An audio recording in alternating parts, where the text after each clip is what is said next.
Good morning. This is the Government Operations and Fiscal Policy Committee. It's Navarro, the chair of the committee, and I will apologize in advance if my internet connection is a little spotty instead of acting up.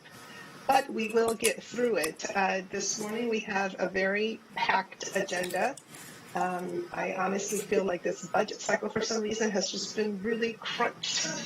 So we will get through this, I promise. And I first want to welcome this team. And before we get started, I want to thank all of you for really playing such an important role, particularly in this past 2 years, as we all just had to really stretch our imagination and also our dedication in many ways to the residents of this county. But everybody played their particular role, and that combination and that collective effort really has gotten to a much better place, which I hope we can continue to preserve. But I also know that if we were to face any other kind of emergency or surge, that we are extraordinarily well prepared. So I wanted to start by thanking all of you for that.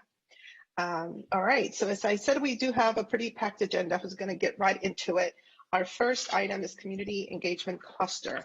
And Ms. Carolyn Chen, who has prepared a really amazing packet and can walk us through that. And what we'll do is that we'll pause in terms of making sure that we get to the decision points as we go. I don't see Councilor Friedson on the screen. I don't know if he is here. We'll text him to make sure, but let's start. I don't see him either, Madam Chair. Yeah, okay, I'll text him. All right, Ms. Chen, let's start the conversation. Oh, yeah, he's coming on now. He is. Okay. Well, we'll get started. I know there he is. All right, awesome. Great. Okay. Hello, everyone. Good morning. Happy Friday, and happy Orthodox Good Friday, Dr. Costas, I think.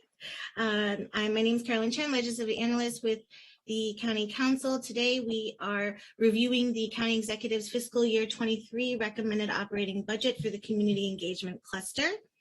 There are a lot of people on this list, so to save time on a Friday, just look around at all the videos and read their names.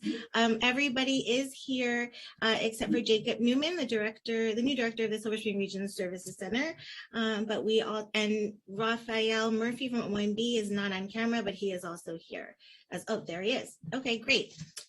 Wonderful. So the packet is pretty quick. It's about 2 pages long, just to walk everyone through it so that we're looking at the same information.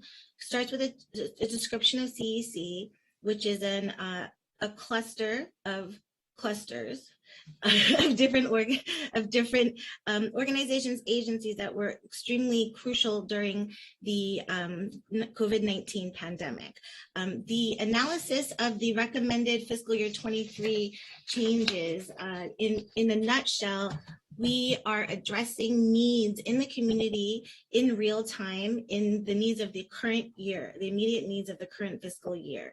So this recommendation addresses what we need now, and part of the analysis is to moving forward is to learn what we can do to invest now for anticipated changes, pandemics, natural disasters in the future.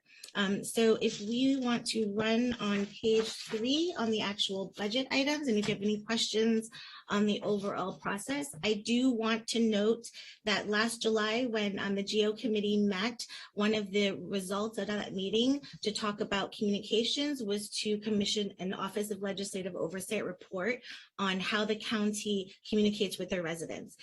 That will be assigned in May. And those findings and recommendations, we would like CEC to not only review them with us, but to also engage in community feedback about those findings. Great. Page 3 is a summary. I'll go straight to the second chart, which breaks down each community engagement cluster program: administration, Commission for Women, community partnership, Gilchrist Center, under Community Partnership Office. Regional Services Centers, there are 5, and the Office of Food System Resilience has been shifted to the HH Committee for discussion and review. To highlight in this chart, the big adds are in community partnership, we have a centralized organization and structure to manage the legal services program for newcomers and refugees and immigrants and everyone in between. We have also hired a full-time, we will be a full-time position. This budget reflects a full-time position for a legal services coordinator. This is something that's been in the works for quite a long time, and it is now being codified here in this budget. And additionally, also much needed is addition of 3 program managers to make the total of 5 program managers so that each regional services center can have 1 extra person to do the 10-person work that they do right now.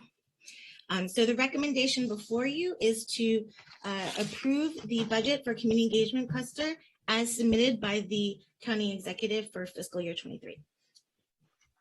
Thank you so much.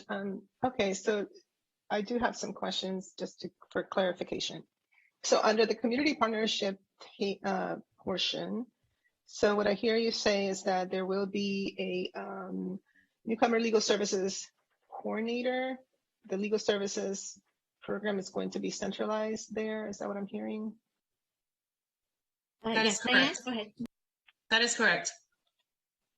Okay, and so this is in addition to whatever contracts we have with nonprofit organizations that provide this type of support? So it's to continue the current level of contracts. So it's a move of 5 contracts from HHS's budget to provide deportation and removal, representation and services. And it's also to move over the $250,000 that was set aside for newcomers and under legal services under the supplemental tied to newcomers last summer. So it's a continuation of those contracts. Okay, so that is for the contracts themselves. Yes. But there will be a coordinator for that? Did I hear that? Yes, it's turning the legal services coordinator position into a permanent position. And the coordinator will coordinate the services between the providers and also be a point of referrals for people who are seeking services at the Gilchrist Center.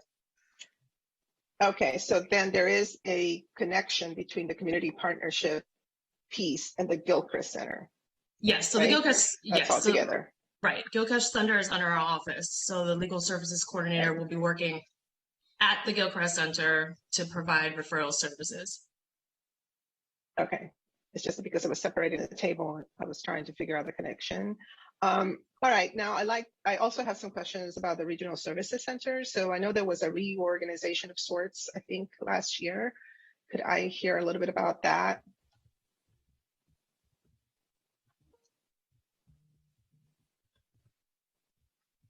Anybody? Oh, Fariba? Yes. Hi, Fariba. Good morning, Ms. Navarro. I'm not sure what reorg are we talking about. I don't think we had any reorg. Was there not a process, I think, where wasn't Mr. Bande sort of assuming some additional areas of service? Wasn't there something like that? I vaguely remember that I think there had been either a proposal or something to the effect where I think Mr. Bande was going to be in charge of some particular policy areas or efforts or something like that? Yes, he has actually taken on more responsibilities of handling the White Oak. This is the new person we hired and handling the whole that process.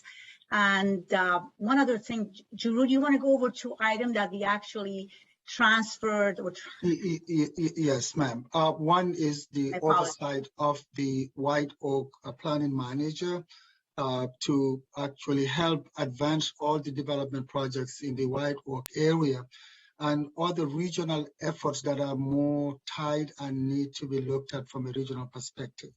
In addition to that, the portfolio included the oversight of the county's workforce development efforts. So, and that providing senior level advice to the county executive and to the council on all workforce development matters.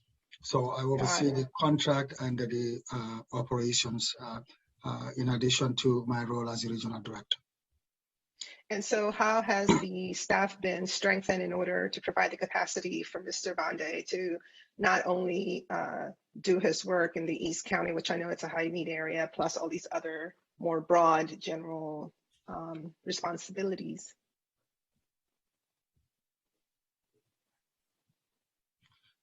Currently, based on the structure, the support I get along with my colleagues is through the centralized business management team, which is centralized in Rockville, and that team is led by Yvette Torres. Thanks. I guess, Ms. Kasiri, what I'm trying to understand is that if the decision was made to have Mr. Bande not just provide the very important services, which again, the East County obviously has a lot of documented needs in addition to these other very important pieces. In this particular proposal, are there any additional supports for him in the East County Regional Center that is different from whatever the other centers are receiving? So I think in this budget, county executive has proposed 2 additional resources, which is going to be assigned now. Mr. Bande is going to have a dedicated program manager helping him in those 2 areas.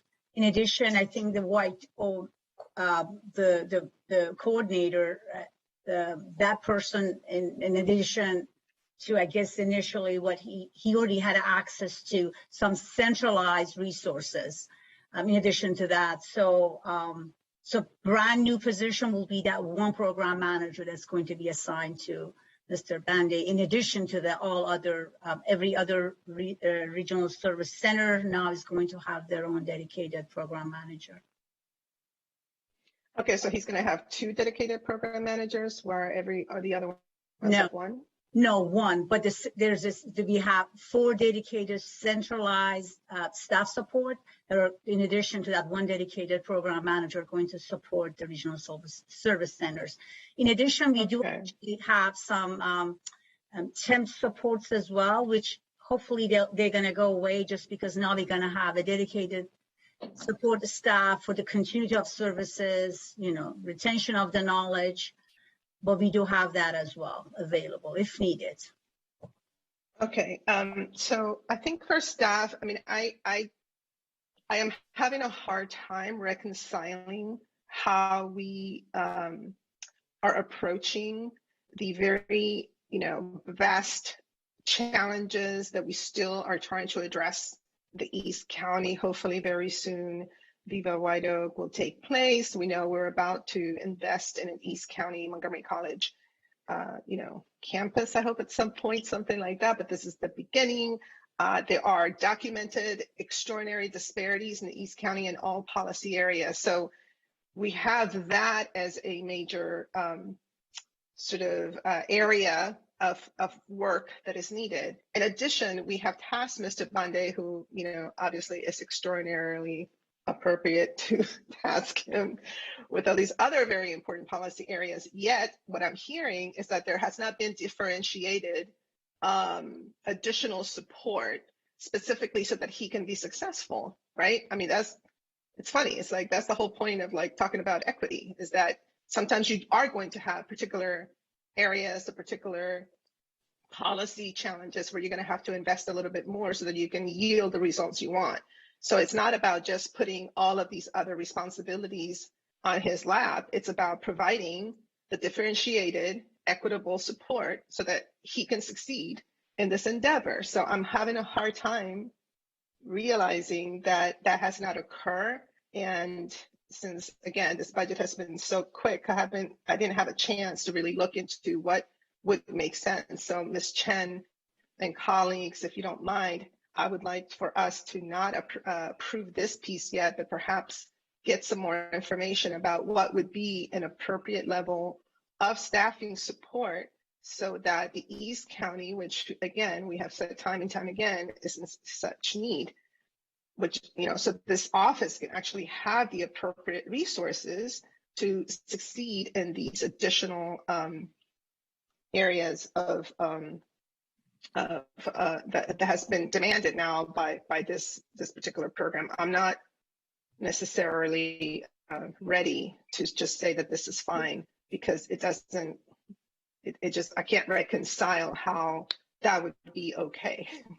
So I don't know, colleagues, if you have any thoughts on that. I'll just highlight on page 2, one of the kind of follow-up items to after this budget cycle is to start analyzing our resource allocations by racial and social justice disparity metrics, so that we can then align resources, staffing, as well as metrics that actually move the needle on closing the gap. So that is not in this current budget of this, not just this department, in other departments as well. So it is something that I would recommend we continue working on and getting into the data in order to propose an appropriate budget. Ms. Navarro, may I add? I appreciate that, and I did read that part. It's just that, and I think that is needed. There's no doubt. But just that, for me, just glancing at this proposal, again, it doesn't correspond to the additional responsibilities that we're asking Mr. Bande to take on, in addition to all the things, as I said, that are needed in the East County, all the very entrenched historic disparities there. So, I know we have to do a much deeper dive. I mean, that's why I authored and passed that racial equity and social justice law. That's an ongoing thing that we have to do. But I mean, I don't need that analysis to realize that, this is not equitable. just looking at that in terms of, resources and capacity. So I would like for us to have an opportunity to gauge and then come back with some scenarios, because again, especially during the pandemic, we saw how this area of the county, disproportionately, the Black community was affected extraordinarily hard. And those effects are not gone. It's, the effects are still there. So I want to make sure that we are setting this up to succeed and not just doing it to just say that we did it. So that, I mean, that is my concern. Just glancing at this, it seems pretty straightforward. Ms. Navarro, if I can, by the way, I do agree with you. So racial equity and social justice efforts are different now, or separate from what each RSC directors do in their community. I just wanted to add one more piece of information. So all of our ACAOs and myself, depending on what the needs are, we are additional resources. I know Ms. Sonia Mora, I know Jake Wiseman and Earl Stoddard, whenever needed, they get involved with all RSC matters. And I do know that, especially regarding workforce development, East County, I know Jake Wiseman has been heavily involved with Giroux as a resource. So as Sonia on any school-related matters. So, and actually we do meet with all RSC directors on a weekly basis, and that's exactly what we talk about, what are the needs. So maybe Giroux himself can maybe add or shed more light to that. And I do know that when needed, sometime some of us ACAOs spend more time in the area. And I do know that Sonia has been spending more time in East County related matters, so as Jake Wiseman, related to workforce development. So just another piece of information. No, and I do appreciate that very much. I mean, obviously, this is my last budget on the county council. And, I have always been very methodical about strengthening and building up the capacity in some very key areas throughout my whole, entire service. And I applaud what the executive and the administration has done to look at what could be those more impactful ways to reorganize and to centralized a lot of these services. Obviously, during the pandemic, the whole, idea of the hubs, which is something obviously that I pushed for very many years, and always felt that the regional services centers were that. They were hubs of service delivery geographically embedded in the community. And one of the most, I think, wonderful stories of success has been the East County Regional Services Center. When I was elected, I represented that area for a year and a half. And one of the first things that happened in the budget was that there was going to be money sent to the Up County because the East County didn't have any nonprofit capacity. So instead of building the capacity, back then, the choice was, let's just ship the money somewhere else, right? And I said, absolutely not. We began to build capacity in the East County.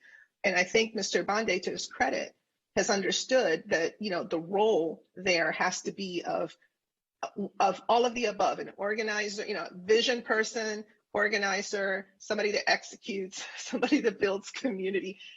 But we all, I think, can agree that it has been a bit more of an effort because there wasn't much there when he came in, and we're seeing the results of that. So all I'm saying is that when we talk about equity, that is what it looks like. It looks like making sure that we are putting more resources in particular areas because they're going to need a little bit more to get to that level playing field. So I was very excited when this reorg happened of, Mr. Bonde taking on these broader issues. That's perfectly acceptable. But then I can't reconcile that having been done with not having then additional staff support so that we can continue the two goals, which is to enhance the quality of life in the East County and address the disparities while all these other things are occurring as well. It's just very simple. So, what I would love to do is to have Ms. Chen work with you guys to figure out what would that look like. Obviously, I know we have constrained resources, but I think there are ways to provide some additional capacity that our people on the ground. I think that ACOs are amazing, but that is not their job to be on the ground organizing and doing all that kind of thing.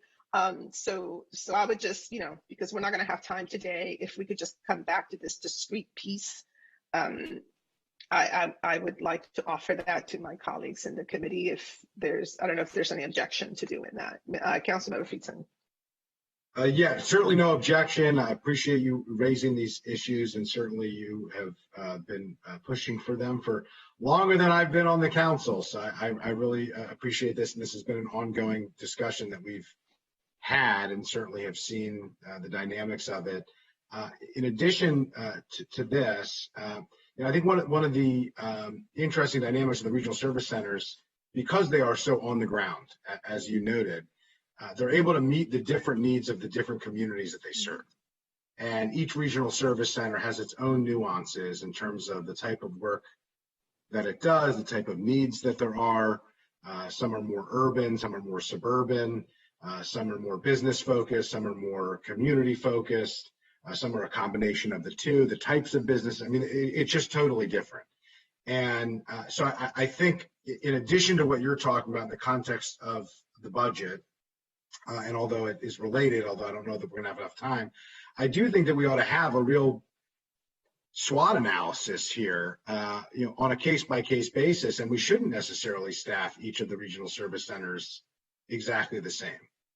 We should staff them to the appropriate level, and I don't just mean number of people or the amount of money that we invest, but I mean the type of people and the type of jobs and the type of roles. For instance, in the Bethesda Chevy Chase Regional Service Center, there are so many small businesses there that have needs. There's a lot of construction related issues. In Wheaton, we had the whole all the county projects in Wheaton and the issues related to that and how those issues were going to be resolved. In Germantown, very different dynamics of more of town centers and shopping center dynamics. In Burtonsville, those small businesses in shopping centers are quite different than the challenges facing small businesses in urban cores like Silver Spring and Bethesda. The point being, I don't think that every single regional service centers should be staffed exactly the same. I think we need to get out of that mindset. We should have an equity focus, as Chair Navarro, you mentioned. That's critical. That doesn't mean equal. It means equitable, which is not the same thing. But it also means that we should be focused with a real strategic lens on what are the needs in each community, how are they different, and then how do we provide the type of county services that actually support the needs in those communities. So I don't think we're going to be able to do that between now and next month. Realistically, I admit that. But I would like to at least ask that we do a bit of a deep dive. We work with our regional service center directors. We take this as an opportunity to think about, what does the next 10 or 15 or 20 years look like for the RSCs? And then how do we staff them appropriately to actually meet the needs of the residents, the communities, the small businesses in those areas. I'm not sure that we're set up to do that right now. And I think that we have some work to do to figure it out. So I just wanted to put that out there as a, kind of medium term project beyond it. I hope it's not a totally long-term project, but perhaps like summer, fall, as we head into next budget season and beyond, we could really think about, kind of a strategic plan for how the regional service centers are utilized, knowing what we now know. In the age of streeteries, in the age of COVID and outreach, asking our regional service centers to do things that we never imagined they were going to be participating in before. I think we have an opportunity to learn from what we did during COVID and figure out, how we can take the best practices and the lessons learned and target them to a regional service center program that actually serves the community's needs. So I hope that we can do that and wanted to flag that here. I would love for us to do that. I think the fall would be great. It would be I think it was my first term. I had a proposal for a reorg for the regional services centers that didn't quite go through. And actually, when the current county executive took office, I met with him to propose something very similar, Councilmember Friedson, basically really having a tailored approach to each particular region and not thinking, not doing this blanket like it's all the same, because you're absolutely right. Every single area has different needs. And so, thinking about like, what if you had, directors that were a bit, looking at the macro picture, but also identifying what the issues on the ground were, and then being able to pivot with staff that was able to address those. And that way you're adapting it more to the issues that are right in front of you and the conditions, because they do change, right? I mean, when I started, my service, we didn't have a Wheaton revitalization project going on that, now we see what has happened, right? The small business assistance program that I, put forward, I mean, look, most of the businesses are still there. So there were just a lot of different things happening, and you're absolutely right. And this is a really optimal moment because we've learned so many lessons from the pandemic. I think early fall would be a great time, and that is then to tease it up to the next year's budget. I think that would be awesome. Councilmember Katz. Thank you very much, Madam Chair, and I agree with both you and Councilmember Friedson. These are not one size fits all. There are similarities, but this is not one size fits all. But to the earlier points, we do want the information to be complete. We don't want it to be. We want it to be as quickly as possible to get the information, but we don't want it to be rushed so that we're not getting the complete information. My concern is about the time frame on this. We're going to have to have a budget approved. This cannot, I would assume, cannot be done within just a couple days. So I don't know how we would approve this part of the budget if we could approve the budget itself, and then get the additional information. And if we need to come back with supplementals or whatever we're going to need to come back with, is that a path forward?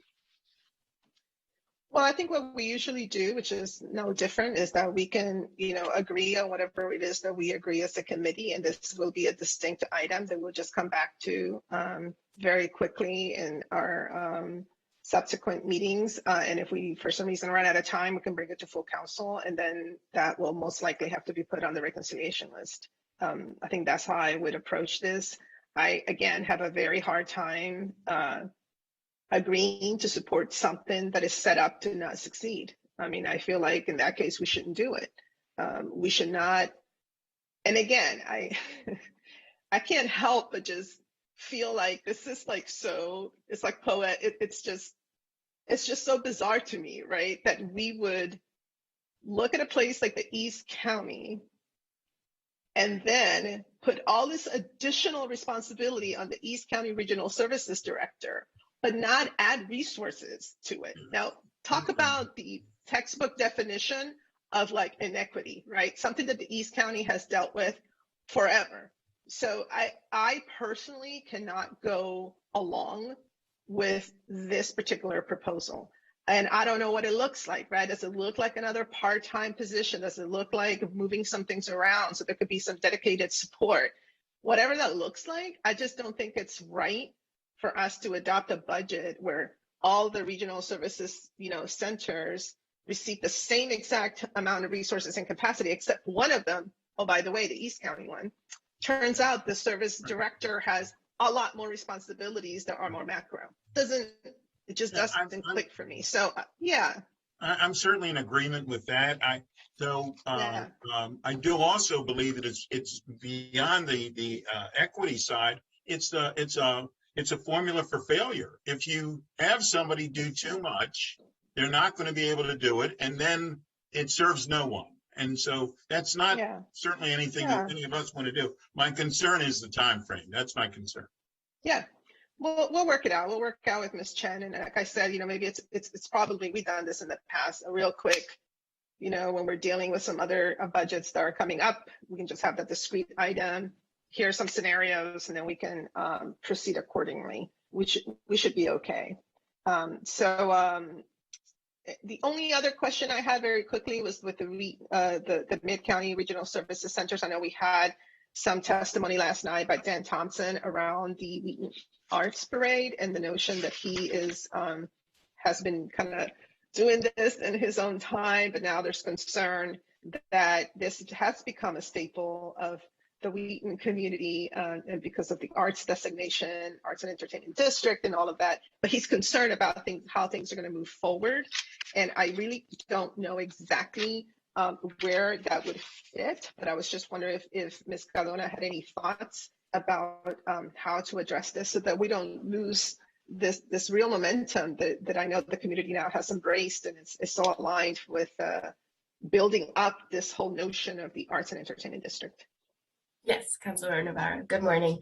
Dan and I had an extensive conversation, and I actually followed up with your team to discuss potential strategies in terms of, could this fall under the arts and entertainment district part of the urban district, and what would that look like, and what resources would be needed for that to happen?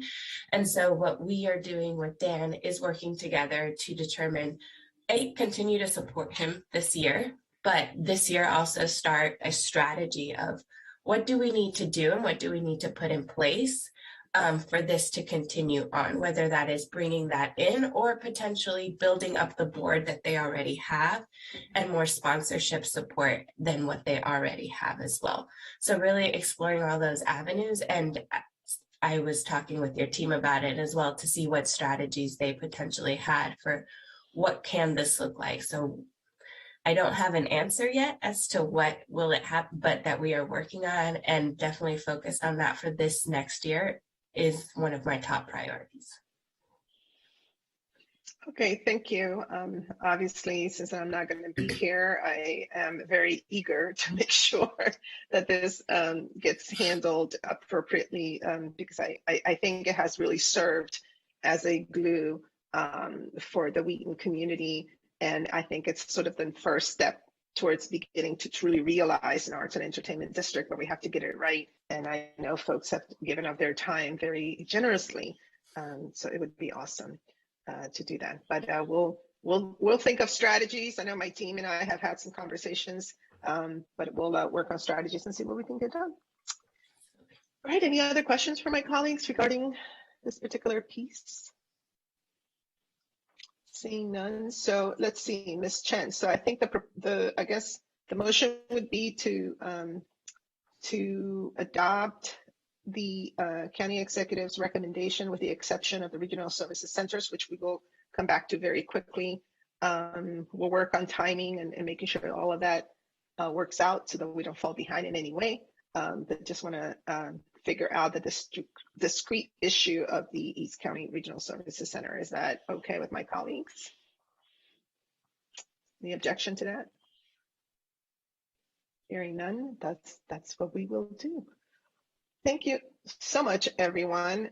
Sorry that we didn't get to everybody's particular piece necessarily, but that's because you're all doing such great work. City Commission for Women and all that. So I just want to again thank you all for just doing extraordinary work during these very difficult times, and really appreciate what you will continue to do.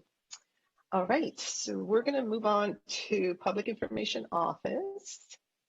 Just going to pull up my packet. Hopefully I can do that.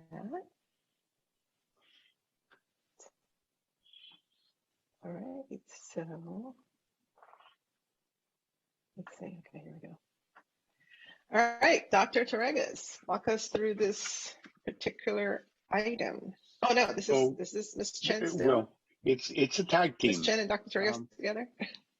It's a tag team. I'll just make a few remarks. To begin. Traditionally, this committee has been reviewing the PIO budget separately, and then MC311 as another component, which I've been leading.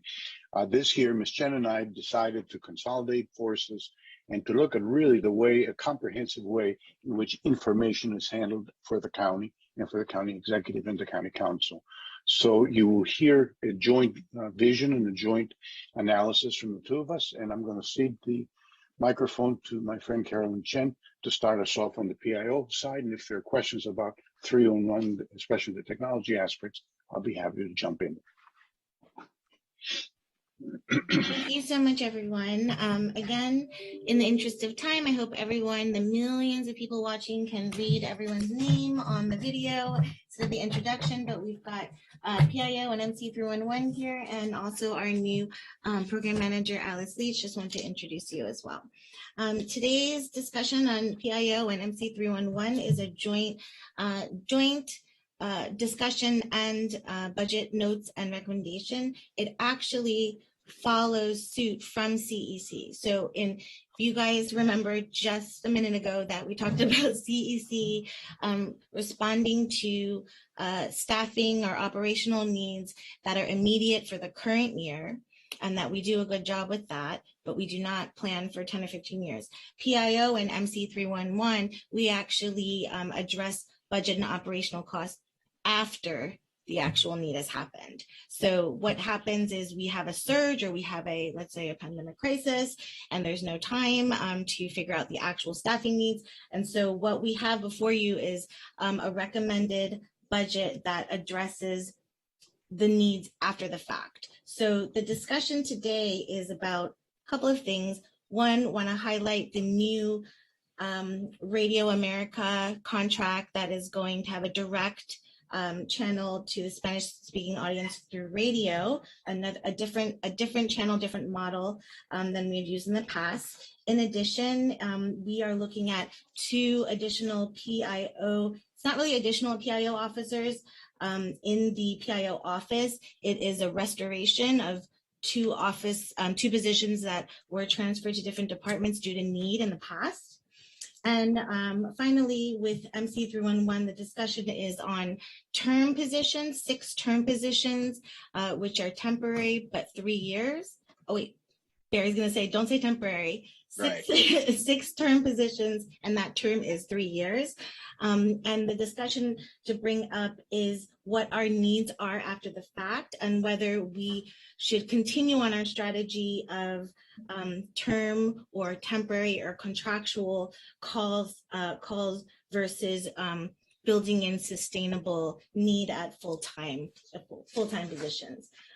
Also, in this discussion with MC301 and PIO even more than the CEC recommendation is that the overall structure of how we want to approach county-wide communications is very important here.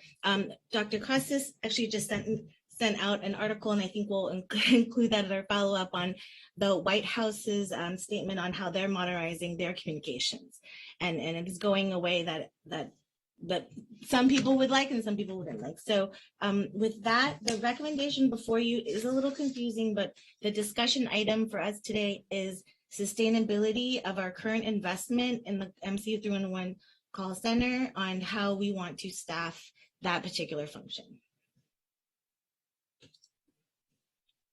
Okay, Dr. Torregas, anything that you would like to add?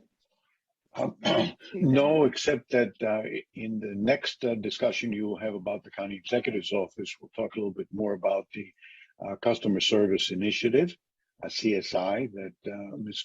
Kasiri is leading, and that opens up the whole picture of how can we coordinate all the aspects of county listening and responding to our residents. So I look forward to that discussion. That's it. But isn't that discussion important to this decision that we're taking on right now? Just trying to get the full picture. Absolutely. So in brief, and Ms. Kasiri might want to weigh in as well, the county about 6 months ago began an initiative under which all touch points between the county and its residents are being kind of integrated, if you will, into some kind of a coherent whole. Now, because it takes a long time and because we have many departments doing excellent job of listening and responding to resident concerns, not just MC311, I think it's a long-term effort, but we've already begun to look at what they call enterprise-wide initiatives. The one word that I'd like to use as my professor kind of hat on is human-centered design. In other words, you develop systems around the human being, not around the process or the administration that is running systems. We've heard and we've seen in this budget, and you're being asked to approve this, that human-centered design will be at the center of this customer service initiative. So I'm hopeful that over 2023, we will begin to see not only 311, but all the various elements where our residents go for help or where our residents look for help will be coordinated through this customer service initiative. By the way, in the White House, released just a couple of days ago, what they thought about is not to redo websites of individual departments and make it more accessible, but to rethink the whole governmental output of what happens when you have a birth in the family, you have a death in the family, you have someone who's moving from military service to civilian life, when someone is coming into a federal assistance program. These are kind of generic life events, and the idea of getting 5 or 10 agencies to coordinate how they support the resident is behind this initiative. So let's hope that we can begin to look at our federal friends and begin to do something similar, perhaps not exactly the same, but rethink the way that we're organizing for success in the county. So what you see in the MC311 is a continuation of the excellent work that's being done by MC311, but at the same time, there's this opening into this CSI. The CSI has no budget. It doesn't exist as a project. It's simply a coordination effort. And one of the comments that I've made, both in this packet and in the packet for the county executive budget, is that we need to begin to put budgets into these efforts so we can actually deploy systems. I hope that was responsive to your question, Ms. Navarro.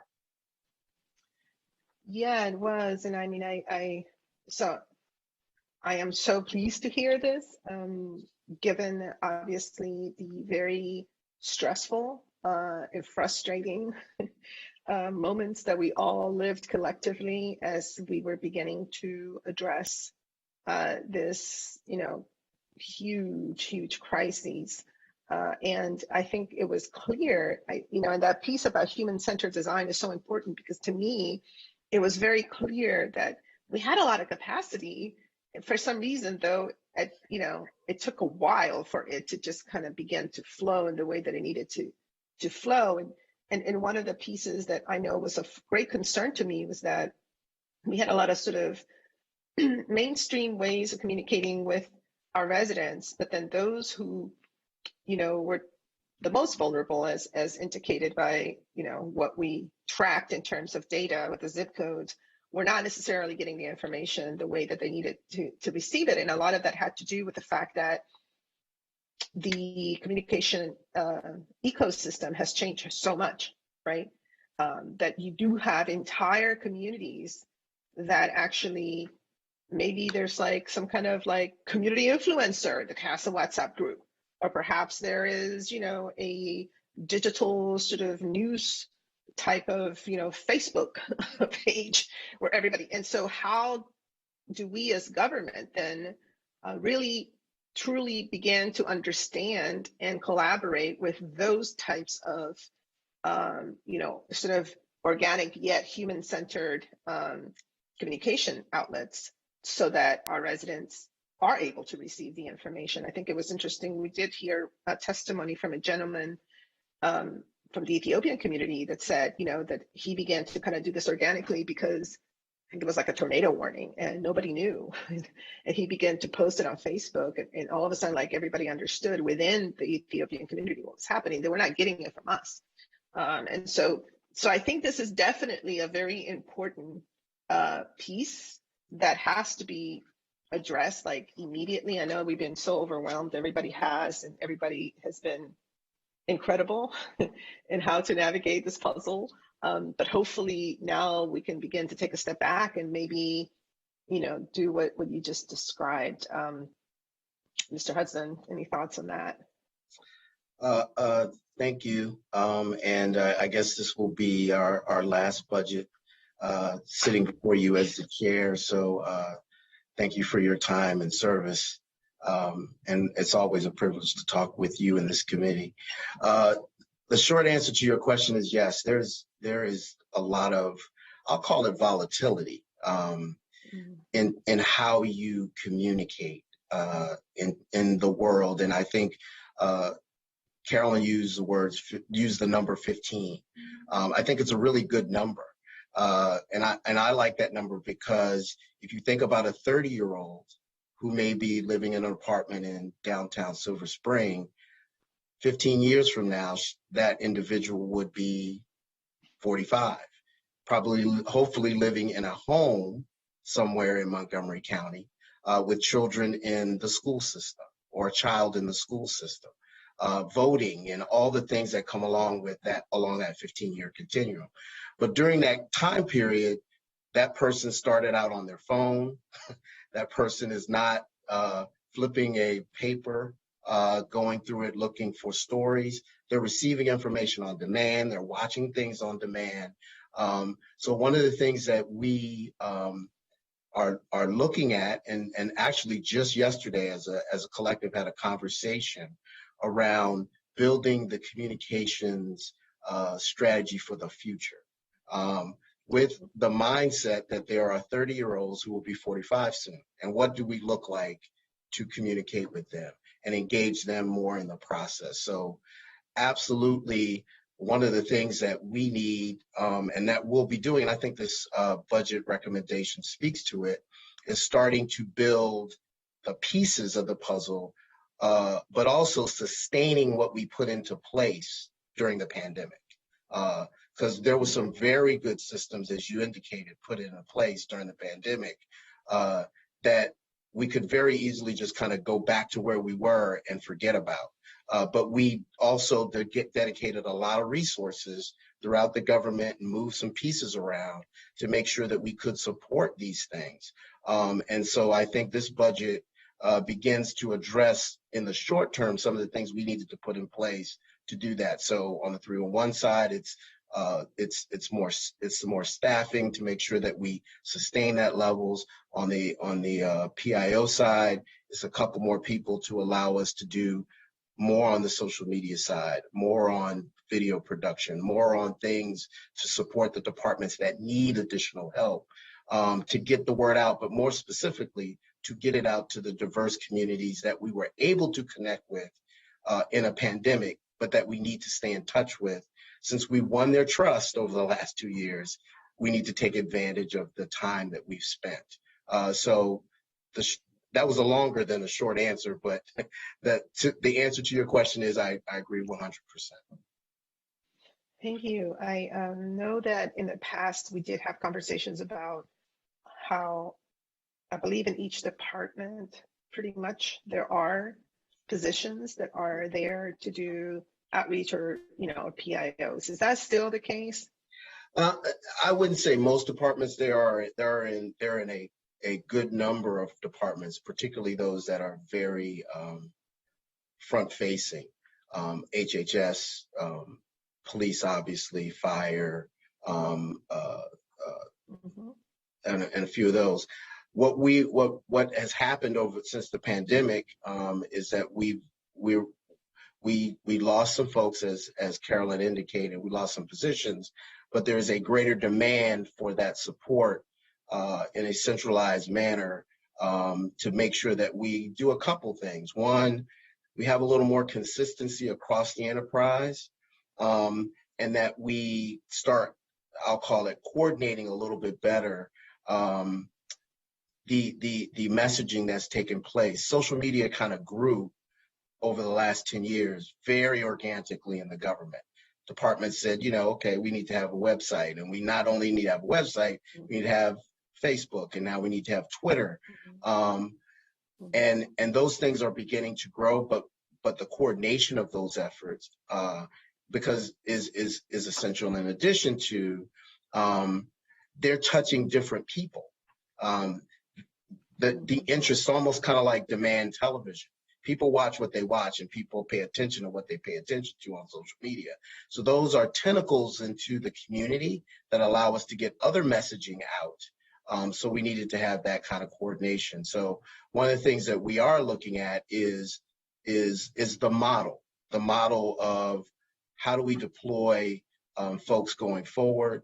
That's one. Number two is what resources do we need to, and I'll use wording from our CAO. How do we make sure we're staffed and built for a conversation, not for pushing out a press release, not for holding a news conference, but how are we built to continue a conversation? And we do have one of the things that we've been doing for the last 4 or 5 months is working with both our outreach folks as well as PIOs, and we have a monthly. We've now moved to twice a month meetings with Diane Vu's team and outreach people on a regular basis to discuss what's going on in the county. How can we make sure that from the ground, and I'll say to the air, that we're coordinating our messages so that we can communicate with our residents.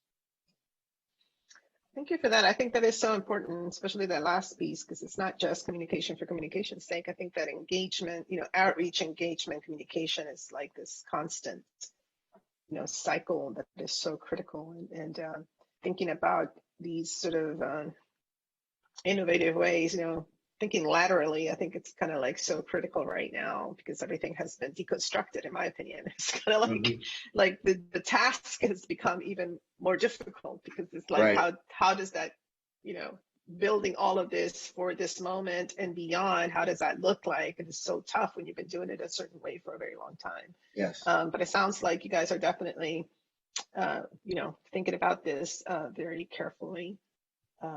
Great. So my internet has been acting up for some reason, but the only last thing I had, I know in the public relations, there is a line item there. There's something that says Enhanced Radio America. Can you tell me a little bit about that? Yes. One of the things that we gained through this process is, and I think we all learned that we needed to keep our channels of communications open to our diverse communities. We've been doing the Radio America show very much like the council for a while. But what we wanted to do is lock it in as a budget item and focus it on what I'll call intentional work around outreach to our diverse communities. One of the things that we are going to begin to look at is, and you mentioned it, the empowered communities and others, where we can set up similar relationships. And it may not be a radio show; it could be, a podcast or an internet show that many people do. That we set up these similar relationships so we can get the word out to the community. What I think happens with Radio America and our work with it, as well as you all, is that we get the word out to folks where they are. And that's what the idea behind this was to kind of lock it in as a permanent fixture in our communications mix. And it really wasn't that before. And that's what we were really doing. Fun fact, so about 11 years ago, Alejandro Carrasco, who is the owner and host, would call me periodically to give updates on bills that we were passing. And it became such a frequent thing that one day on the air, he said, "We're out of time, but gosh, I wish we could talk more." And then I said, "I know." And then he said, "Well, we should have you here more often." I said, "Sure, tell me when." He was like, "Friday mornings." I said, "Okay, let's do it." And we started doing that every Friday morning. And out of there grew out this idea of actually having a show at Radio America so that the administration and the county council, then we started as a part-time thing, could start, periodically doing that civic engagement, because that is what's so critical, is that civic engagement. So I am thrilled that as I'm leaving now, this will become a permanent fixture. It only took like 10 years, but that's all good. However, I'm glad to hear what you just said, because yes, there are so many other kinds of very, organic grassroots type outlets out there in other communities that it would be awesome for the county to do some even pilots to then be able to stand those up and be able to push out information that way. I think you will see an extraordinary response. I've seen it with Radio America and how everybody just kind of like listens and pays attention, and people feel really great because they're like, "Oh yeah, I know what's happening. This thing is happening over there. This construction is about this or whatever." So I think that's definitely the next phase. It's sort of the non-traditional communication. So this is really cool. All right. Any other questions or comments from my colleagues regarding this piece? So this would be, again, can you summarize again, Ms. Chen and Dr. Torregas, what it is that we are taking up? And it would be PIO program, MC 311, public relations, web content, and graphic management. Is that? Yes, so we are approving the PIO and MC 311 budget as submitted, but what's on the table right now is changing a 3-year cliff for 6 term employees, term positions to 3 full-time for MC 311. All right, Councilmember Friedson. Yeah, I just, and again, I know that it's a tough time during the budget to kind of go into some of these things, but it inevitably becomes when we actually do. I was looking through, and I'll admit, before the pandemic, I would get the 311 report and I would read it like the newspaper and keep up with all of the data points. That has changed as the daily reading and weekly reading and monthly reading has focused on some other things, admittedly. And I'm sure I'm not alone in that in terms of county leadership and oversight. But I did note a number of data points here in terms of the amount of time that it takes to reach a 311 representative, and the calls that go unanswered, and it's not impacting my decision on the budget here, but I do think it needs to be discussed. And I don't know if I'd love to get just a general answer of how things are going with that, and if you could explain. I just, maybe I'm missing this, but it was 70 seconds in fiscal year 20 and 241 seconds in fiscal year 21 to reach a 311 representative. That seems like a huge jump.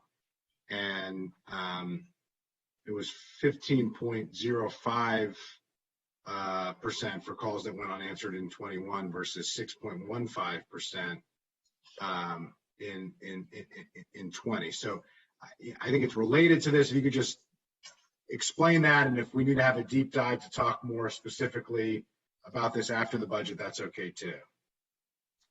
I'm going to, well, thank you for your question. First off, council member, I'll start and then I'm going to yield to the resident expert I have, Brian Roberts, to dive deeper into your question. But I will say this, in our current world of 311, and your question gets right at it, is based on the structure, based on how calls come in, and based on how things happen, the number of representatives we have available to handle calls becomes key in being able to address some of the things that you talked about, speed of answer, things of that nature.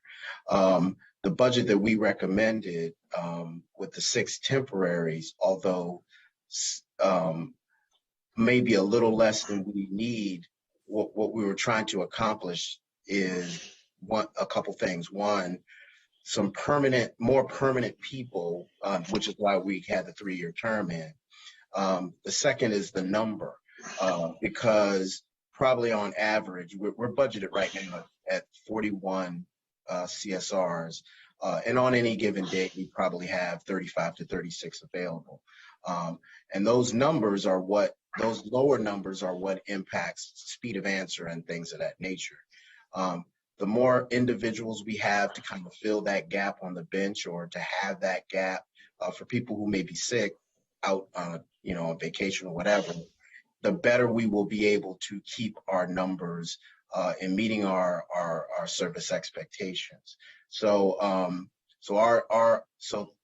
3 perms are good on the permanent side, but 6 terms allow us to support the numbers that we need to give residents the type of service support that they deserve to get through quickly, get their answers, and the like. And I'll say this last thing before I hand it over to Brian. What we've been looking at in some of this human service design work that Brian and his team have done a masterful job with over the last couple of years, is getting at how do we kind of offload some of those calls to more self-service means. And working with TEBS, we plan to do that over the next couple of years. And that's another part of the CSI initiative that will enable us to kind of build and right-side our staff so that we have the appropriate balance between self-service and folks who just absolutely need to call us. So, Brian, if you want to dive in a little bit more into Councilmember Friedson's question, that would be helpful. So, Councilmember Friedson, with regard to the performance figures you were mentioning, it sounds like you were looking at FY21 figures. And so a lot of those performance numbers were negatively impacted by the surge in calls that we got as the pandemic began, particularly in the area of social service, where those calls basically doubled almost overnight for us.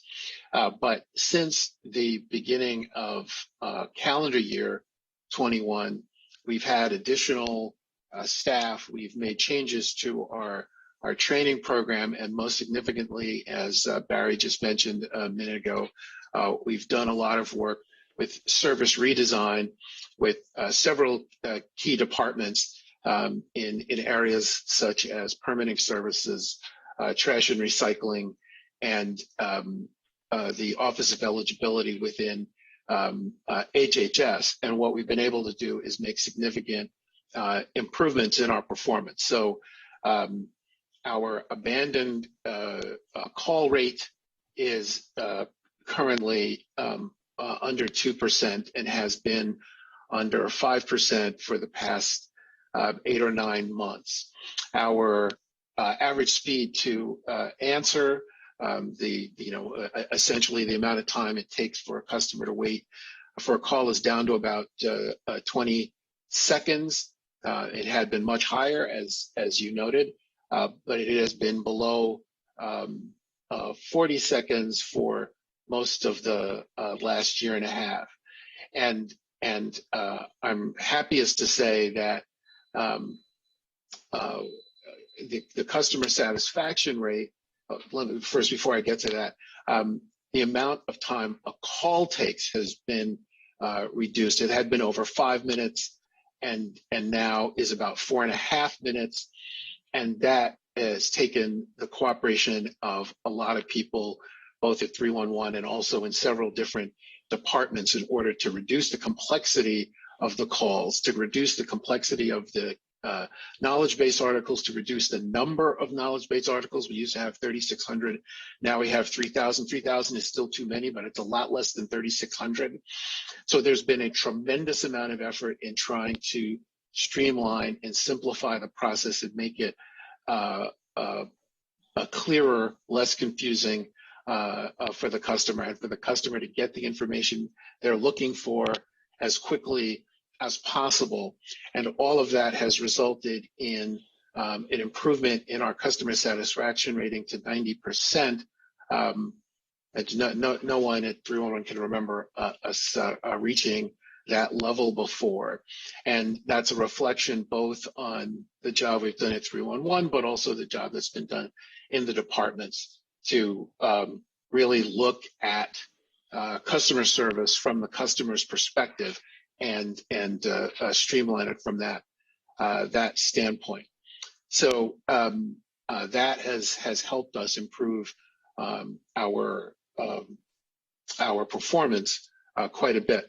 So the concern I have at this point is that we have a number of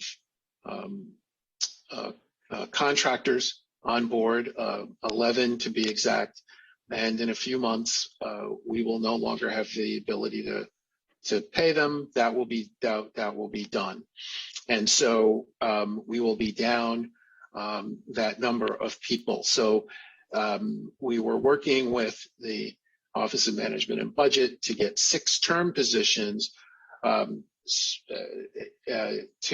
help us, balance that. To help us balance that gap, and working in conjunction with TEBS, the idea would be to find ways through technology to make up the rest of that gap. I think that's ambitious, but that was the plan, and we're committed to making that work. We think between continued improvement on the process side, which we have full control over, we'll see what we can work on with TEBS. But that's the situation we're in now. And if we lose those people and cannot bridge that gap, we will be putting pressure on those performance numbers, and we may slip. So that's the reason for the ask for more people. Appreciate that. Well, I totally understand during the pandemic, obviously the call volumes went way up, and appreciate your interest in trying to keep the performance at the level of 90% satisfaction, which I'm not sure if you did a performance review of the council or the county executive, that we would get 90% performance reviews, admittedly, humbling as that might be for me and all of us to admit. So that is good to hear. I think it would be helpful for us. We used to get the regular reports on a monthly basis, I believe, and I don't know if what the timing. Yeah, they're going to someone on your staff. Got it. Okay, I just want to make sure we're still getting those. Yeah. And I used to get them in paper, but I haven't. We're not in the office 5 days a week anymore. Quite a bit. So I will make sure that I get them digitally. As well. So appreciate that. Thanks for your work. I'm inclined to support the request here, make sure that the performance can be maintained, and do look forward to the continued conversation. I do think we should have a follow-up on what you called ambitious, but the streamlining of processes to try to eliminate calls. The goal is to proactively communicate or to have some type of automation that allows for certain regular calls, kind of clear the deck of the easy stuff and focus the personnel, in customer service on the things that can't be handled in a more automated way, right? Usually for the things that they're talented enough to do, and look forward to hearing more on, you know, both what the plan is there as council staff has noted, and also how it's going, because I think that's going to be a bit of an iterative process, I would imagine, to figure out what works and what doesn't, how residents respond, and whether or not it's successful. So look forward to that conversation coming back. Thanks. That's Member Katz. Thank you very much, Madam Chair. What are the hours of operation for 311? Still 7 a.m. to 7 p.m. Monday through Friday. You know, I don't, and there again, we're not going to solve it under this budget, but I believe we need to have a much more robust discussion. You know, Montgomery County is not just in business or have people with concerns Monday through Friday with those hours. So we need to look at how we can, what it would cost, in my opinion, what it would, you know, all of the aspects that we should be just this side or be a 24/7 operation for 311. I think that people need government when they need government, and that's something that we need to look into, and I'm going to suggest that we look into it, Madam Chair. I don't see a chart on the FY22 versus FY23 budgets and how that worked. I didn't see that in the packet. Maybe I missed it, but if you could provide that, I think that would be. Yeah, I can highlight it for you. On page 3, I actually consolidated into one column. So on the right is the net expenditure. It's a third column on page 3. It's the net expenditure compared to fiscal year 22 budget. Okay. And the net impact on FTEs. Well, that I see. But if we, well, I let me look at that one again. I looked at it too quickly, I guess. And the other one that I have is for the contractors. How well trained are they? I mean, when someone calls 311, they first of all, we need them to be answering as quickly as possible. I'm most appreciative of everybody that does all the work. Don't get me wrong here, but if someone answers the call, you want it to be as quick as possible, but you want it to be as accurate as possible. And so how long does a contractor stay? I mean, I understand the contract is for a length of time, but the individual answering the phone, they might come and go. How is that working? So I can answer this a couple of different ways. So number one, we changed the way that we do training, number one, because of the remote environment that we're operating in, but also because we wanted to get people on the phone as quickly as possible. So we started training contractors in 3 to 4 weeks to be able to handle trash and recycling calls only. They learn the full aspects of the system. They learn all of the different call management techniques. But the only part of the county government that they focus on is trash and recycling. So that limits kind of what they have to learn and keeps the quality up for that group of people. We've had a handful of contractors stay with us for about a year, but most of the folks are with us only, about 4 months, 3 or 4 months. And so there's a constant replenishing and retraining, which is why I think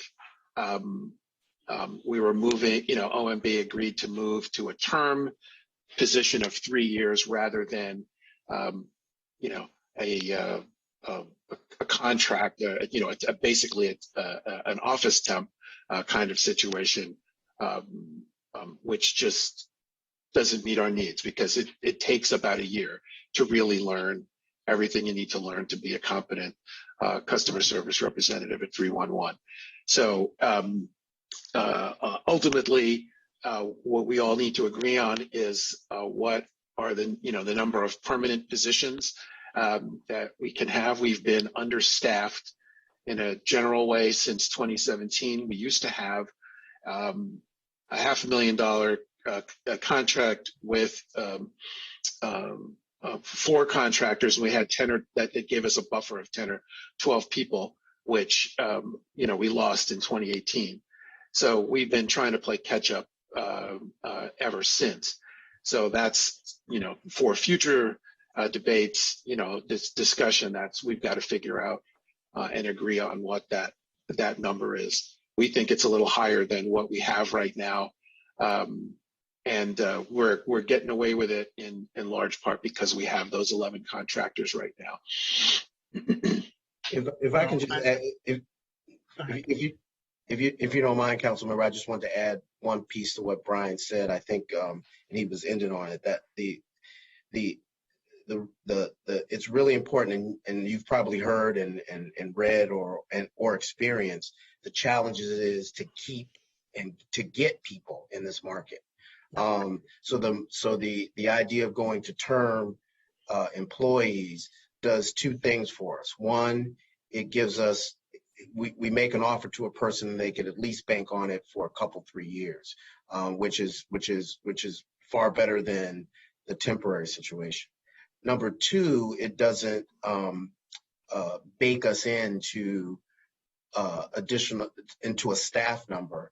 And as Brian indicated, as we really contemplate and determine what is the proper number of people to staff MC311 for it to meet all of our expectations, not just today, but going forward, that it gives us a little bit of time to do that.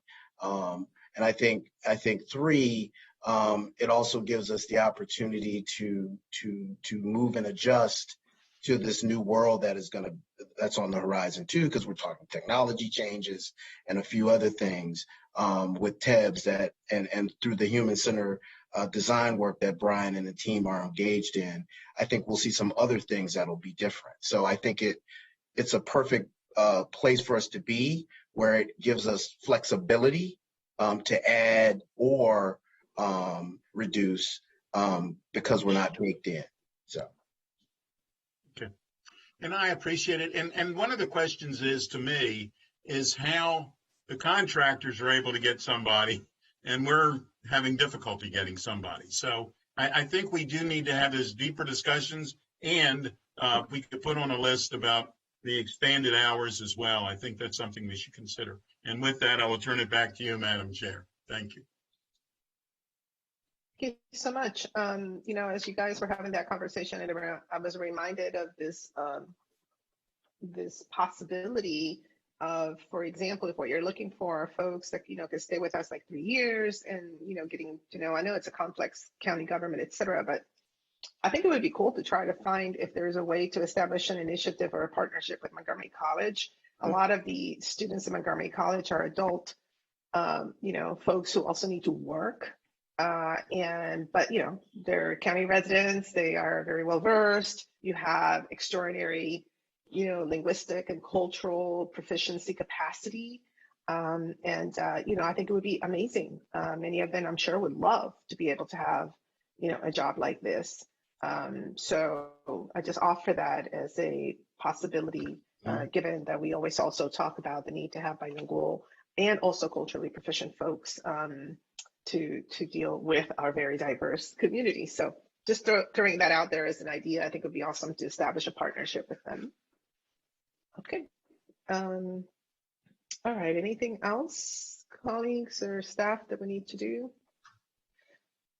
So, all right. So let's see. Without objection, I think that we can adopt this particular budget request, MC311, Public Relations, Web Content, and Graphic Management. And just to clarify, we are making a change of 6 term positions with a 3-year cliff to 3 full-time positions starting in fiscal year 23. I'm just confirming the motion. All right, let that be reflected in the record. Okay, thank you so much. All right, everyone, now we're going to move on to Office of County Executive. Dr. Torres. Ms. Navarro, Yes. you're not accustomed to having me present this budget item of the Office of County Executive. This is a short-term measure that we had to take because of some staff departures, central staff. But I've tried my best to both understand this complex office and hopefully to provide you some information with which to approach the budget request. The spoiler alert is that I'm recommending the adoption of the budget as desired by the county executive, but there are three areas that I'd like to focus the attention of the committee on, and we have people on the call that can address each of them. So with that in mind, if you look at page 2 of the packet, it addresses racial equity and social justice. Of course, we do have an office which is dedicated to that function, but in my mind, the whole point of having a racial equity and social justice lens is that we have to look at the entire allocation of resources, which is only to be found at the county executive level and our CAO, to ask questions like, how are we doing? So as a consequence, I've raised the question and we've received excellent responses from the executive branch that you see there identified on my packet as well. How is that coordination happening, and how are department directors held accountable for accomplishing a particular strategy, if you will, that will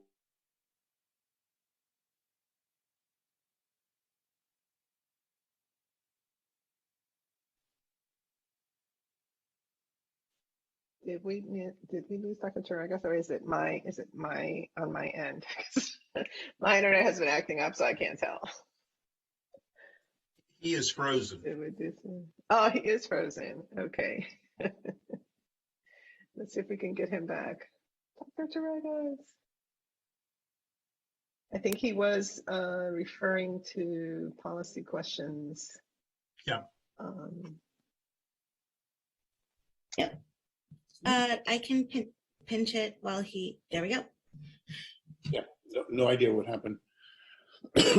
I'm sorry, Ms. Navarro, you were asking a question. I know, I was wondering where you were. I actually was looking at the response. Yeah, the first paragraph there of the response to question number 1 is this: that the executive created the Office of Racial Equity and Social Justice, RESJ. It would be great if it could be reflected that this was as a result of the Racial Equity and Social Justice Act that the council actually adopted, because it was not as if the executive created this out of the blue. This was a requirement of the law. And I'm a stickler to making sure the record is always accurate. So, but anyhow, if you can proceed, you were explaining a little bit about what the response included. Right. So the key question, and I'll ask my friends from the executive branch to address it, is that even though there is an office that focuses on this according to the law that the council passed with your leadership, the question is, how are the departments and the individual programs of county being held accountable to some racial equity and social justice norm and goal? And I thought that perhaps Ms. Kasiri wants to start by describing a little bit the framework within which the racial equity and social justice manager operates, but more importantly, how the executive himself and the CAO and deputy CAO and all the ACAOs are held to this particular dimension that's so important. So I'll turn it over to Ms. Kasiri. Thank you, Dr. Torres. As far as the racial equity and social justice, actually, she's a principal department director. I'm the manager, but she's actually one of our principal department directors. And you're right, Ms. Navarro, that was county executive and the council's objective to make it a principal office. So Tiffany is a principal department director, so similar to other department directors in her area of responsibility. She has the authority to to directly deal with all the departments, their programs, their budget. And as far as our process, this whole issue of racial equity and social justice are included in all of our discussions in our monthly cabinet meetings. But more importantly, what I personally experienced and noticed in all of our budget meetings, that was actually a separate item discussed at every step of the way. And this was included in our ACAOs as a support to the CAO and CE when we are discussing the budgets of the department that we review, and if there were any follow-ups. And I believe maybe OMB can explain how the framework works. All I know that every single item, either existing program or proposed, they have gone through the lens of racial equity and social justice. The tools that were developed by Tiffany and implemented and actually put into system, or when I say system, this is a budget process, has been, in my opinion, very successful. Although, as you know, this is a kind of a new program. In addition to creating the framework and making sure the system at the right place, right people ask the right question and make the change. Training that Tiffany has been providing has many layers. As you know now, it's required for all employees to be trained. So as the framework, just wanted to, are there any specific question about the framework? And as far as holding departments accountable, there are yearly performance review meetings between department directors, CE and CAO, that this issue gets discussed. And the data collected both by Tiffany and OMB, that those are the issues that they discussed. The programs have been changed. For example, there was a list that I believe OMB must have provided to county council, but the specifics for all the changes or all the addition related to racial equity and social justice. So that's just an example of the things that get discussed, and coordination is all throughout the government with Tiffany's office as well. Yeah, and I guess, you know, I think I just need to reiterate that, for example, the required training that was included in the law, as well as making this a principal office that was included in the law. I mean, I am glad that the executive has decided to, you know, implement this. I believe we just recently received the regulations. And the idea is to, of course, be able to put everything in place, which has been really important, given that, you know, other jurisdictions that have that have passed either legislation or created policies have not invested in setting up the infrastructure, which is critical in order to succeed in this type of culture change. This is a complete organization and culture change that the intention, of course, is for us to be able as a county at some point eliminate all these disparities that not only rob our residents of, you know, having an optimal quality of life, but to be honest, it's also about fiscal responsibility, because we have invested a lot of money in eliminating a lot of the disparities, but we see that they still persist. Some of them have gotten worse. And in my opinion, and the reason why I was moved to propose this bill was because it's obvious that we need to have a methodical and systemic way of using data to guide all of the decisions of the not only the county council, but the executive, as well as our school system, park and planning, et cetera. The idea is that hopefully at some point we're able to eliminate the disparities, so we don't have to invest money that for some reason has just not been successful in eliminating this, you know, these particular gaps. So this is definitely a much broader conversation. Originally, I had hoped that the council would actually create a committee that would be in charge of monitoring how all of this is being implemented, because this is a big undertaking. But now that there are going to be 2 more council members, I hope that maybe there would be creation of perhaps an additional committee that could look at these types of real strategic initiatives and is able to track it, because there's just a lot of moving pieces. But I can say from my perspective that, you know, there's a lot of progress given that the infrastructure seems to have been created. As you know, we came back as a council and amended the bill to add more capacity. And I think that is a very important first step.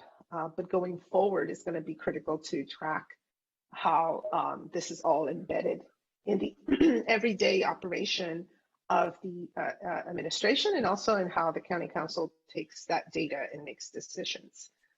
So I just want to say that I very much appreciate everything that has been done, because this is creating something from scratch.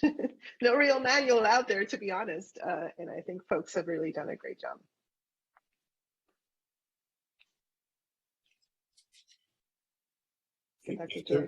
If there are no more questions on the racial equity and social justice, perhaps we can have a brief discussion on the customer service initiative, which we started in the prior item for MC311. This is an initiative which I think is extremely important. This notion that we look at the resident, we look at how he or she responds to, asks questions for, and receives services from the county. So it's placed within the county executive's office.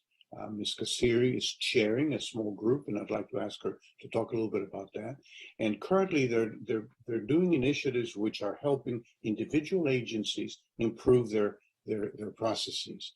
I think that in this coming year, there's going to be an effort to begin to integrate this into some kind of a county-wide, and as the technicians would say, enterprise-wide initiative with some kind of a common platform, so everything is coordinated well. And we have people from TEBS, we have people from HHS, a lot of different departments, and of course our PIO is involved in this effort as well. So I'm wondering if Ms. Kasiri would say a few words about CSI. The only thing as a budget analyst is when I look at the budget for the county executive's office, I don't see a budget for CSI. There is no budget. And for once, I'm saying there should be a budget, because if there is no budget, it's going to be whatever the departments have in their own budget lines, and therefore it will be serving the departments, not the county executive and the county council. So that would be the way that I would pass the microphone over to Ms. Kasiri for some comments. Thank you. Thank you, Dr. Triguez. So customer service initiative is basically the main, and actually I'm going to make sure I have my notes. The reason we created this was we want to establish a permanent framework by using residents' experience, not just what we think as a government is the right thing or what needs to be improved. When I say raise, actually residents and businesses as well, to improve overall customer service by process improvement and innovation. But the main component of this is that the human-centered design, which basically is a qualitative approach to understanding what people think, feel, and experience, and the reason behind it. This explores experiences of both residents and employees, because employees are the ones that are going to provide that service, providing the service, or going to be making those changes, to generate a full picture of the system, service, and people involved. At our initial step, well, before I get into that, I chair the group, and it includes our OMB director, our TEBS director, our chief information officer, Jake Wiseman, as a person that understands the small business or business community, and Diane Vu. So these are the main voting members. Then we have a rotating department this year. We've included, for obvious reason, HHS, PIO, and ABS. And then we have all other directors, including RSC directors, and actually Dr. Tregas is part of our team as well. So as part of in our initial efforts, since we knew the HHS or the clients that are served by HHS were critical, that was a critical area we had to focus on. So we had our service design team, by the way, this is our innovation group that is in Nassau County. So they actually worked on a very small vulnerable population. And as a result, actually, they spent only, I believe, maybe a month to gather information. They did interview, and this was a very diverse group. And interestingly, what came out of this effort were our customers, they are asking for basically 5 things. They want to know, they're saying, reach me through channels I trust. Make it easy for me to find whatever that is they're looking for. Make it easy for me to understand and keep me in the loop. And finally, value me. So going forward, what we are doing, we're actually keeping these 5 things in every area we review and everything we assess, that customer at the center of the whole thing. And the customers, again, residents, businesses, and somebody even said visitors to Montgomery County as well. And we are covering all the channels. Is it via phone, website, walk-in, or let me see, make sure I covered any other channels they contact the government. And as far as the current project that are right now, we had our first group meeting that I believe was in March. Focus areas are now mostly HHS, 311, and there are a few cross-departmental projects as well, like NCG's website improvement. In addition to the steering committee, we have 3 subcommittees. One is focused on customer service, data analysis.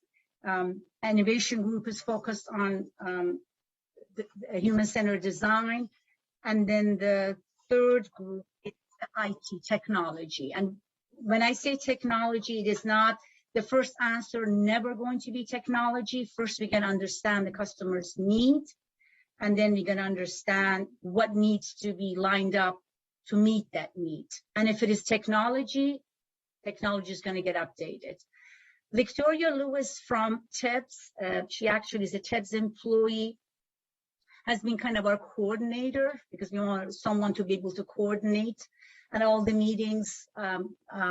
We take note, we have a follow-up action item, and of course, all the chairs and all the directors, myself, we get involved to make sure that whatever was decided, it gets implemented. I know Dr. Tregas mentioned budget. Honestly, at this point, resources, in my opinion, is not an issue. The main issue is coordinated effort that is focused on the customers. And I can assure you, if there is going to be, when we identify an issue, which there are many issues that can go, for example, right now, the project we're working on, HHS website, HHS call center, CEX back website, 311 process improvement, customer satisfaction engagement surveys, and MCG website improvement. So the resource is going to be put behind it, or resources going to be diverted or directed. So, and I think today here, Victoria Lewis is here, so as I believe David Gottsman, who's chairing one of the subcommittees, and of course, Jake is part of our steering committee. I believe Diane Vu may be here also.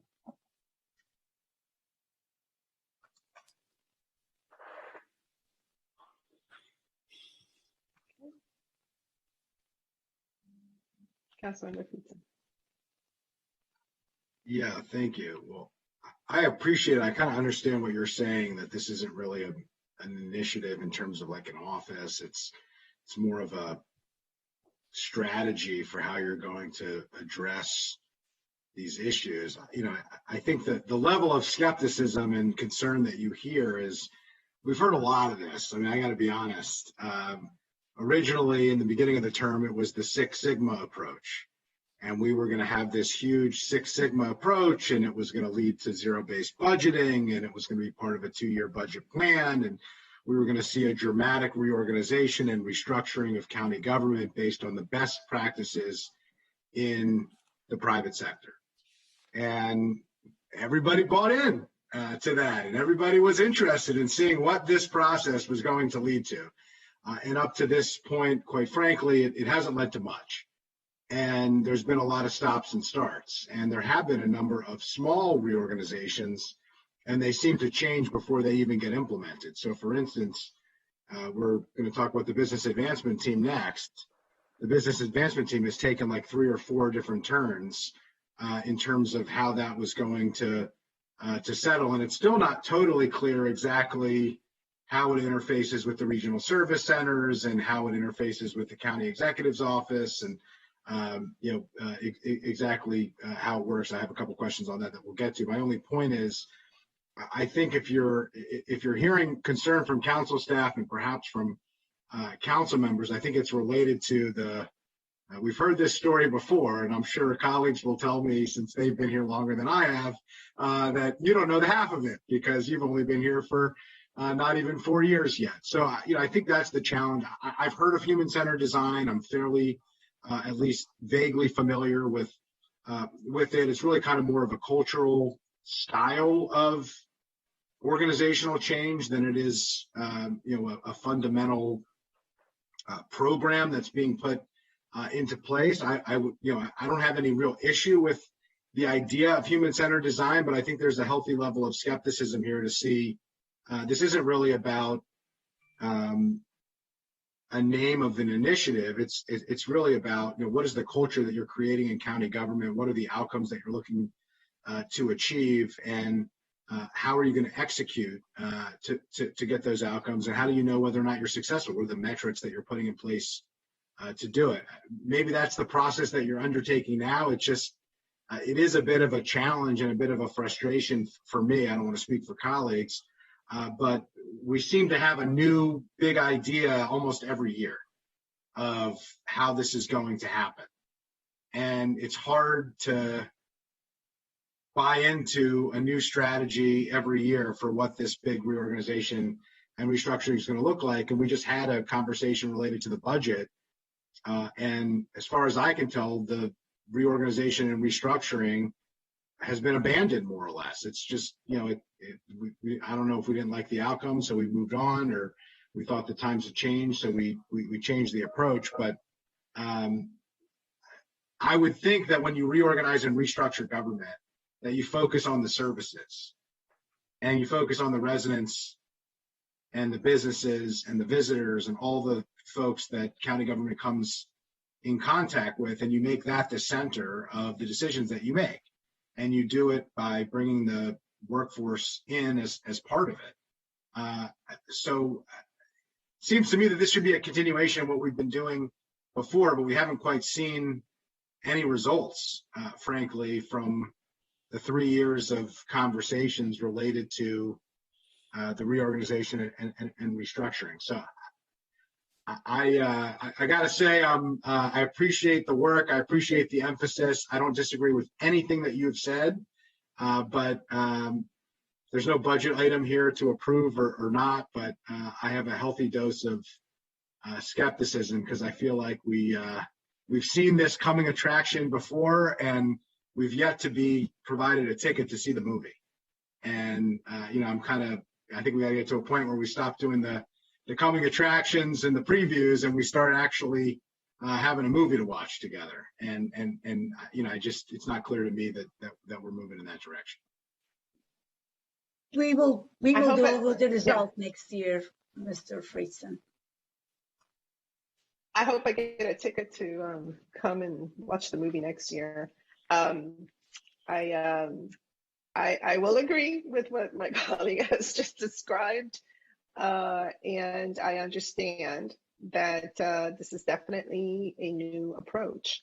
I think that perhaps, Dr. Torregas, we should, as we will come back to the Regional Services Center conversation in the fall and just taking a much more holistic look, that maybe then we can also, tag this particular piece so we can go deeper into understanding what this will look like. I am not necessarily opposed to, efforts that seek to find innovation and that seek to adapt to the times. I've said time and time again that, there's been a lot written about how the pandemic has accelerated changes that we were tracking by a factor of 3 to 5 years. And so I do believe it's incumbent on government to adapt to that. And racial equity and social justice is embedded in that. Why? Because of who we are. Had that conversation, about the school system, right? 74% children of color, which is quite startling. And so everything, I think, has to now, in my opinion, be evaluated through how do we tailor the type of support, services, et cetera, to this county that is very complex and very diverse, and what are the most efficient ways of getting there. So I'm not necessarily opposed to these kinds of exercise. I think it is really critical, but it's true that it can't just be like a thing that looks really cool, but at the end of the day, somehow it gets abandoned. I mean, we were all very excited about this whole zero, based budgeting or reorganizations, restructurings, outcome-based budgeting and things like that, and that just didn't happen. And so I understand why it seems like this is going to occur or not. But hey, perhaps we do come back in the fall and take a look. Okay, so I want to be mindful of our time. Yeah. What's that, Dr. Torregas? Shall I move on to the third issue, or do you? Yes, we're going to have to do it quickly because we do have, 2 more items. And I want to be, respectful of everybody's time and make sure that we are able to get to these other 2 where we have a lot of decisions that we have to make as well. Perhaps we can move right on to Councilmember Friedson's questions then, because the third issue is BAT, Business Advance Teams. That was the source of most of the increase in the budget, which I raised as a question. How come this big increase? And we have Jake Weissman with us from the executive branch.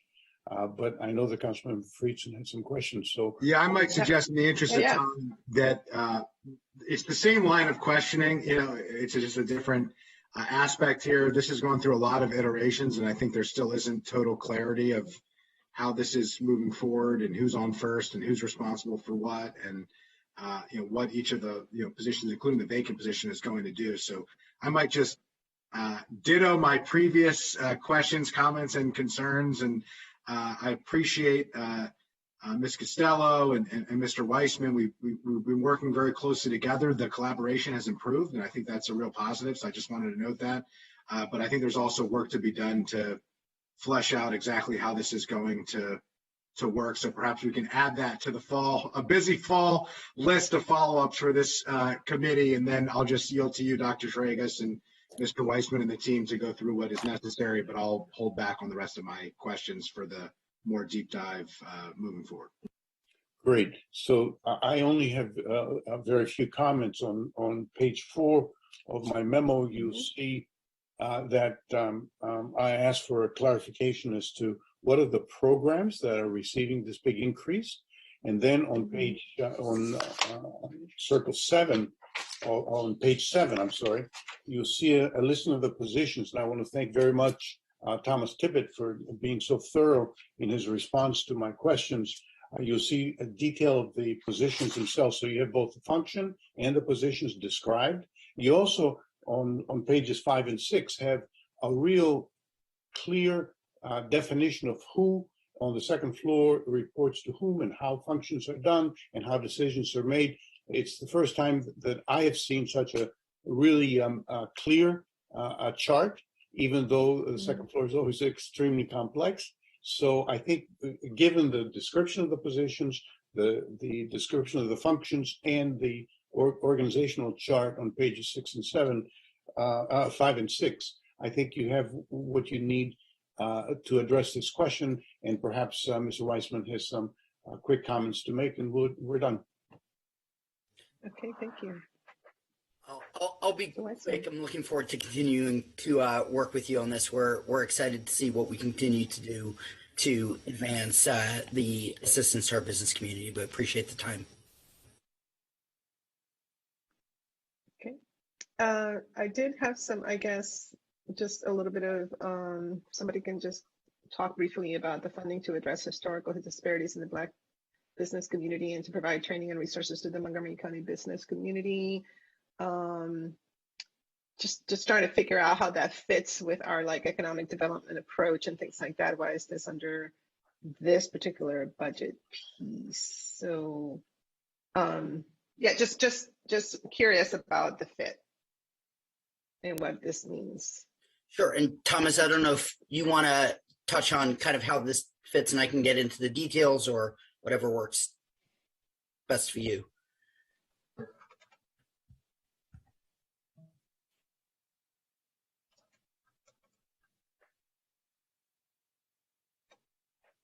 So the page 4 of the packet. Yep. So Page 4 of the packet. The Black Business Collective is a consortium of organizations: the Black Chamber of Commerce, the Black Business Council, and there's 2 others. I'm sorry. Here, Thomas, let me give the background and detail first, Councilmember Navarro. So we were approached by the Black Collective, which is composed of a variety of Black business leaders, and they came to the county executive and his staff and said, we want to direct money to assist businesses and specifically target to assist the Black community. And as you know, one of the things that has been repeated to me ad nauseum when it comes to an equitable framework is to listen to where the community wants to put the money instead of deciding for ourselves where to put the money. And so we sat down with these leaders and listened to their plans and their approach and came up with this $877,000, $750,000, which is going to be a grant to the Black Chamber, $127,000 is going to be a grant to the Black Business Council. As I'm sure you know, council members Reamer and Jawando and Friedson have a resolution, and that was introduced, I think, about a month ago, that would include some funding for FY22. This is building off of that as well.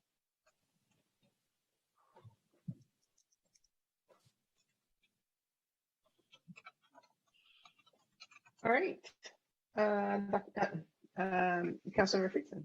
Yeah, I was just going to say, builds off of what the council has been doing. This is one area where there's been total collaboration between executive and council, and Fed committee has been working on this, and it's been a full council effort, and executive branch has been a great partner as well. So this is a real positive how we can work together, and when we do, we get good things done.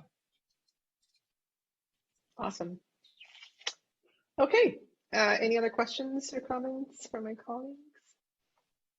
All right. I do see that Dr. Torres' recommendation is to adopt the operating FY23 operating budget request for the Office of the County Executive, which would be $7 million for $170,074 without objection. Okay. All right. Thank you so much, everyone. Really appreciate it. Okay, we're going to move on to the property tax options rate amount and the income tax offset credit. Because of time, the item 6, I think that we're going to defer that discussion. Maybe we do that summer or fall. I think this was just to kind of like an FYI situation, but given that the schedule is somewhat compressed, I want to be respectful of the time that we have and allow for the items that we need to take votes on. So thank you to everyone that participated in getting all this together. We're not going to not do it, but I think we need to, take care of the pieces that we need to take care of first, and then we'll engage in much more in-depth convo about the income tax revenue estimates. Councilmember Pizza, yes.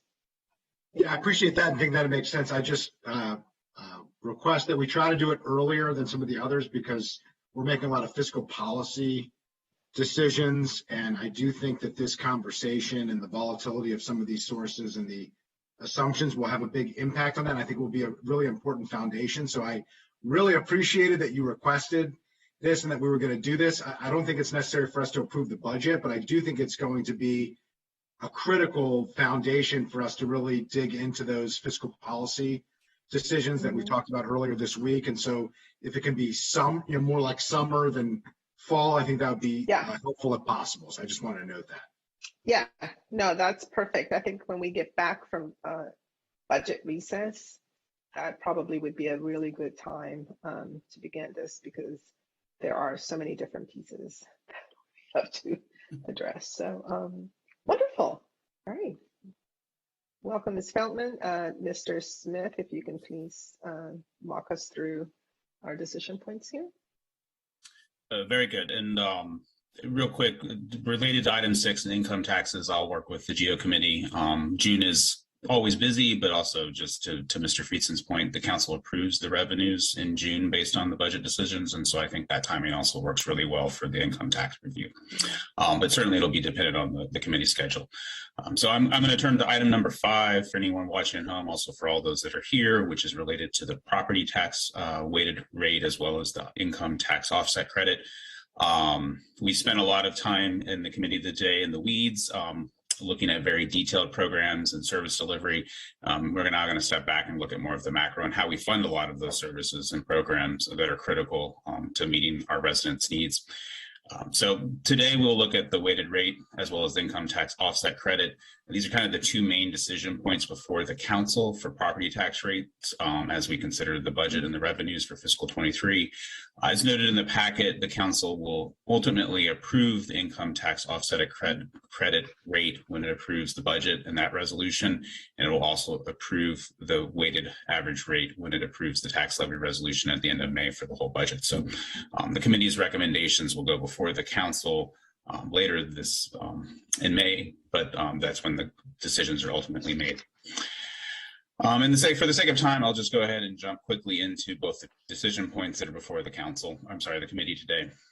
For the income tax offset credit, this is a flat credit that is provided to all owner-occupied properties in the county. It provides some progressivity to the property taxes in the county as a lower valued properties will receive a greater benefit from the rate. Obviously, higher property values will receive less benefit on average because they will have a higher property tax rate. Property tax. The income tax offset credit is the largest tax expenditure, credit expenditure that the council approves. As noted in my staff report, the impact is roughly $170.6 million in tax credit expenditures based on the fiscal 21 tax credit report. Also noted, the credit has changed a little bit due to the charter amendment that occurred in 2020. Any decisions now to this credit will impact the bottom line in terms of revenues. Increasing the credit will reduce total revenues in the property taxes. Reducing the credit will obviously increase property tax revenues. The executive has recommended a 692 rate, the same as the rate has been since fiscal 11. That changes nothing in terms of the overall macro of the budget should the council approve that. And so the decision today is whether the committee wants to recommend a 692 rate or a different rate. I received no request to review a different rate, so council staff simply provided illustrative examples of how the rate might change in the total revenues on table 1 in the packet. So with that, I'll turn it back over to you, Ms. Navarro, for the committee's recommendation on whether to approve the executive's recommendation of 692 for this credit. All right, colleagues, any thoughts? I see a lot of just like, I think that without objection, we will accept the executive recommendation. Yep. Very good. Also, given the time, I was remiss to say just real quickly, I'm appreciative of all of the work and collaboration between us and finance, and I'm appreciative for them here today, also for their help on the income tax credit packet that we'll get to later in June. So now I'll move on to the weighted tax rate. The council approves a tax levy resolution that includes multiple property tax rate. The weighted rate is kind of the one rate as you average it all out. You will not see the weighted rate on the property tax resolution due to the charter amendment in 2020. The council now simply can approve the same rate from last year by simple majority. Going a rate greater than that would require all 9 or all council members, soon to be 11. Any rate less than that obviously would require just a simple majority. The only other note to add here, as I noted in the staff report, the other kind of rate that the council considers during this time of year is the constant yield tax rate. The executives recommended general fund rate is actually less than the constant yield tax rate this year, so the county council did not need to advertise for that, but we will keep track of that as we go through the council's decisions. The executives recommended the same rate as fiscal 22, which is 0.9785 cents per $100 of assessed value. The council staff recommends recommends the committee approve that rate for the council, and we'll review it as we go through the rest of the conversation. All right, Councilmember Friedson. I'll just note how simple this process is now that we have the ability to simply approve a 0.9785 property tax rate, the same as last year. I hope it will be the same next year as proposed by the county executive. It's a lot easier for us to understand. Even more importantly, it's easier for residents and businesses to understand. So appreciate the work of this committee to push this change forward, and most importantly, the residents who voted to approve it. So this is a very important meeting in the sense that normally that conversation would have taken 50 pages of analysis and hundreds of hours of all of the work of you all, and I'm glad that we don't have to go through that this year. So thank you. That is so true. Thank you, Councilmember Friedson, for leading the charge. All right. Without objection, we will also, I believe, adopt the executive's recommendation for the weighted tax rate. Is that all, Mr.? That is all. So we can sign off whenever you're ready, Ms. Navarro. Well, there you go. That was kind of simple. Well, it's good to see you, Mr. Platt. I think with that, we are done and we are adjourned. On to the next committee meeting. Take care. Bye-bye.